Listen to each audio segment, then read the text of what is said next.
Hi అండి అందరికీ. Actually నేనైతే ఈరోజు మా పాప స్కూల్కి వెళ్ళాను అనమాట. తనది సెయింట్ మేరీస్ హై స్కూల్ సికింద్రాబాద్లో ఉంటుంది. చూసేయచ్చు ఇలా ముందుకు వెళ్తే లెఫ్ట్ సైడ్లో. ఈ స్కూల్ ఎన్విరాన్మెంట్ అయితే చాలా అంటే చాలా బాగుంటుందండి. ఇక్కడ ఎదురుగా చూసేయచ్చు, ఇది ఎంట్రన్స్ అండి.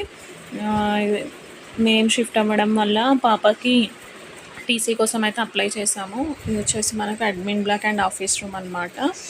దీనికి ఆపోజిట్లోనే గ్రౌండ్ ఉంటుందండి. గ్రౌండ్ అయితే చాలా పెద్దగా ఉంటుంది. వాళ్ళకి daily assembly, games and everything ఆ గ్రౌండ్లోనే కండక్ట్ చేస్తారు, ప్రోగ్రామ్స్ అయినా కూడా. ఇక్కడ చూసేయచ్చు మీరు లెఫ్ట్ సైడ్లో చూడండి, ఎంత నీట్గా క్లీన్గా ఉంటుందంటే చాలా బాగుంటుందండి. ఇక్కడ నన్ను అయితే వెయిట్ చేయమని చెప్పారు. టీసీ కోసం అయితే బయట నేను వెయిట్ చేస్తున్నాను. ఆపోజిట్లో అయితే కొంతమంది పిల్లలు క్రికెట్ ప్రాక్టీస్ కోసం అయితే వచ్చారు, ప్రాక్టీస్ చేస్తున్నారు క్రికెట్ అయితే. ఇదండి ఈరోజు షార్ట్ వీడియో వచ్చేసి.